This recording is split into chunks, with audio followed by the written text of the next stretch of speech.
Hi everybody, welcome back to the Claremont Classic Garage. Today we're going to continue working on the back end of our Ram 3500.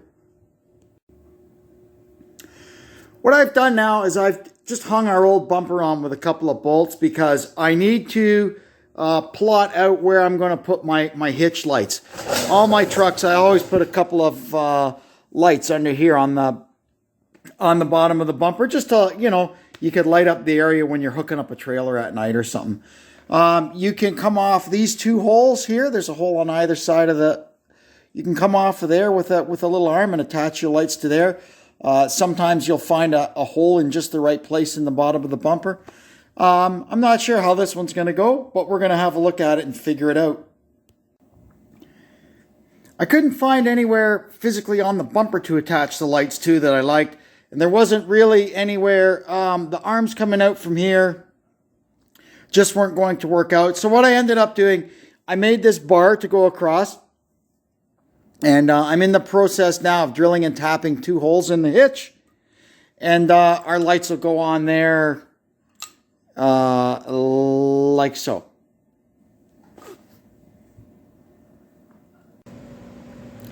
Well, there we have it. That went pretty well. We've got our lights mounted. I've got the power outlet for my trailer winch mounted. And on this side, I put a little bar and a nice stainless steel carabiner. And that is for the lanyard for the breakaway switch on my trailers. We're at the point now where we got to start kind of working in this middle part of the truck. I'm pulling wires and running cable and stuff back and forth. And it's just this part, because I didn't really take the cab off, right? It's really, really nasty with all the years and years of oil spray. So what we've done is I've got this side of it up on ramps, and we're going to start blasting away with the power washer, get it cleaned up as good as we can. And then I'll turn it around and put the ramps under the other side, and we'll do the same thing and see if we can get it cleaned up a little bit under here. I got her back in the shop and sitting on stands now. And you can see here, we did get a lot of the scuzz off. It's still pretty messy under here, but it is going to get blasted with the stuff again, so it'll end up in a similar mess. I just wanted to be able to work on it for now without all the stuff raining down on my head, and I think we've accomplished that.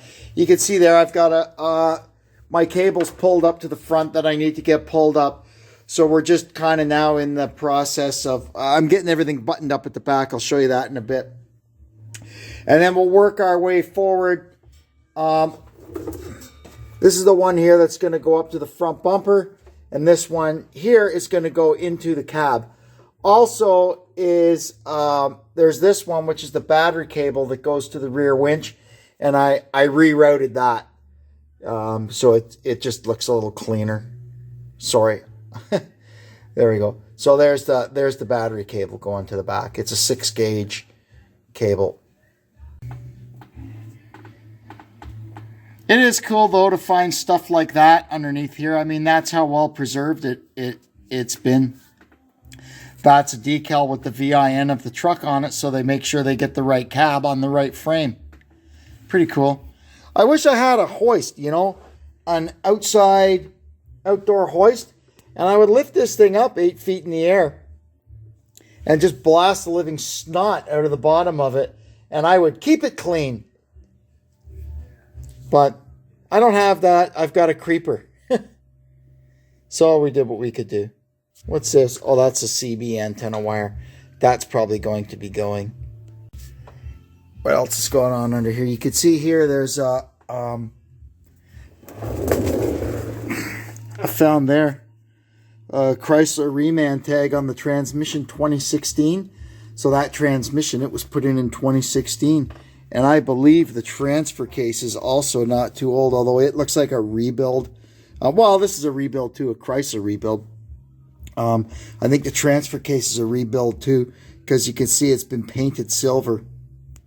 They probably rebuilt that when they had the transmission out, would be my guess.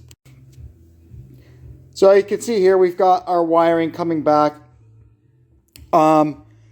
The stuff that was in there was willy-nilly. It was all over the place. It was outside the frame rail, kind of going through So anyway, I've got it all following the factory harness. That's the safest way for it. Here, this is the junction point that I've added where our trailer winch plug attaches to the trailer winch cable that's coming down from the front. I just have to drill a hole and attach the ground lug to the frame. And then back here, we've got all this stuff pretty much all done now. I've got 2 more wires to hook up. That one's for the hitch lights. And this one here is the ground for the backup beeper, which will go up to get grounded through a switch in the cab. So we're getting there. I've worked pretty hard on this, and we're gaining on it, but it's a slow process. I've got all the wiring buttoned up. Next thing I did is I went around and I touched up some of the black paint on the frame here. There were some spots where it was kind of gone, and it had started surface rusting a little bit. No big scabs or scale or anything. Just kind of cleaned it up and put some semi-gloss rust paint over it. It's nice. It's Canadian Tire brand stuff. I've just noticed this before. I didn't know they ever had this. It's Armor Coat Rust Paint Semi-Gloss Black. And when this stuff dries, it's pretty much exactly the right sheen for the frame. Here's some that I did before. So this should, even though it looks a little splotchy now, it'll look a lot better once it dries. What I'm going to do now, and I'll see you when I'm done, is I've got to go, and these wires and cables and stuff that I ran, I've got here underneath in the frame, from the back of the cab to the bottom of the firewall. I've got a little bit of bundling up and tie wrapping and stuff to do. And then I've got to figure out how to get this, our 7-pole cable kind of woven through the engine compartment and up into the bumper so we can install our front trailer plug. Here's our cable, our 7-wire trailer cable that comes from the back. I went ahead and cut a hole in the bumper. We're going to be installing a factory assembly line trailer plug in here. If you recall, there was already a couple of holes drilled in the bumper from where somebody had put a light, so you know, it's already drilled. So I just made the hole bigger and put the plug in there. I was toying with the idea of putting it down here in the air dam, but I already had a mess here, so let's put it there. What I've got to do is cut it to length. I'll cut it off about there. I want to leave myself, you know, a little wiggle room. And we'll install this factory pigtail, with the exception of the 2 ground wires here. We'll drill a hole and ground them directly to the back side of the bumper, rather than make the ground go all the way back to the back of the truck. Cool conversation. You guys end up, you're gonna love. We've got all our connections made. Now we can get this thing installed in the bumper and get our ground grounded. And that'll be another part of it done. There we are, all done. Put it on with some nice stainless steel screws. Perfect. Here's the next little job done. I cleaned up the wheel on our spare tire and gave it a shot of semi-gloss black. I'll put it outside now to let it dry in the sun. Now we're gonna figure out what the heck went wrong with this taillight pigtail here. This one here, this is the reverse light, and it's got one of these tap connectors on it. And this is likely the ground wire, the black wire, and it's got an extra chunk put in it. So we're gonna cut, it looks like to me like it's all flattened out, like it's gotten squashed. Maybe the taillight got in and squashed it against the body metal or something and caused the problem. So we're going to fix this up a little bit, and we'll get everything sealed up and heat shrinked, and it should be good to go. That looks a lot better. Now we can check the lights on the back. All good. We got these guys working. License plate lights work. These are some nice little LED ones that I found in the junkyard. Pretty cool.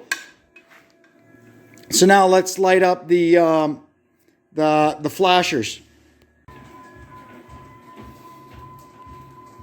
Yep, all good. Let's try the backup lights too, because there was one not working before. And they're both working super. Hard to see, but the brake lights work. And that one up there works. Now I'm going to turn the cargo light on and make sure that works. Perfect! So we did all that electrical work back here, and everything still works. It must be some kind of miracle. You remember in a previous video, we had taken the locks out of our Gullwing toolbox to see if we could fix them up and get them working. Well, that turned out to be hopeless. And on top of that, these are an oddball lock because of the way they push. And anyway, these locks are peculiar to a Contico toolbox. So what I did, I went on Marketplace and I found, pretty local to me, this old Contico toolbox for 30 bucks. To me, it's useless because it's a blow molded one. And I'll kind of show you the difference. So you can see, as the name implies, this one is blow molded. So it's basically, it's just made like those cases you get a cordless drill in, or even a shampoo bottle. They just don't have a lot of structure to them.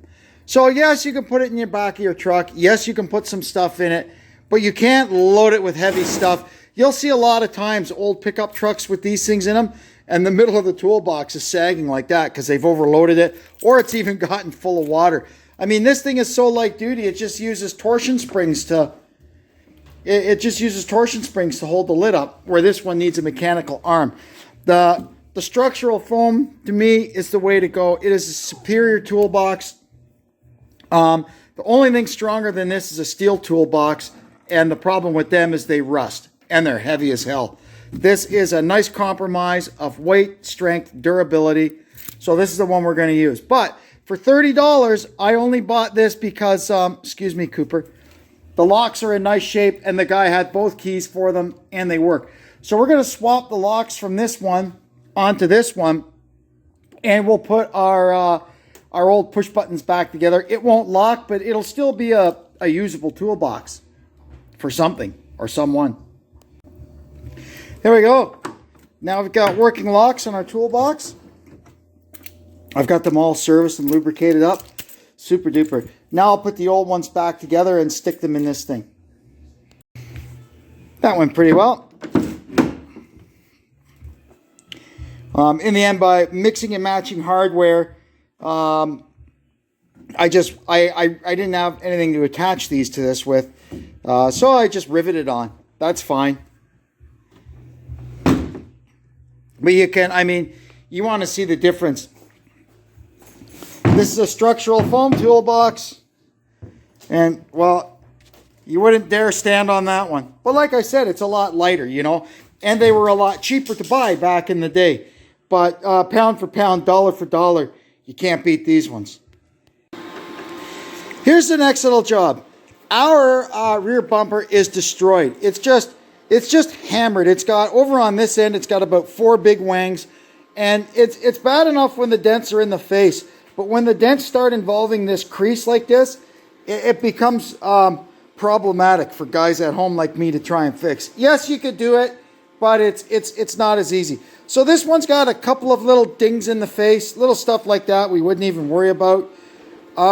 It's got one there, another one there, one on the corner there. We can work with these a little bit. The worst one is this one here. And I'm pretty sure we could fix this or get it looking a lot better.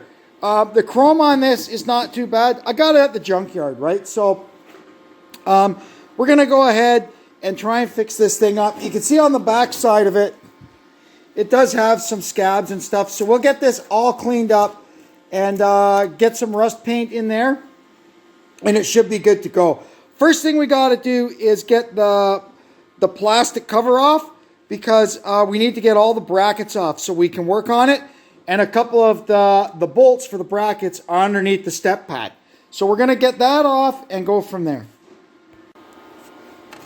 You can see here they've got these kind of square barbs. So you just kind of, a combination of squeezing it with a plier and tapping it a little bit. Maybe spray a little lubricant on there. And they do come out. And we've got these 2 rivets.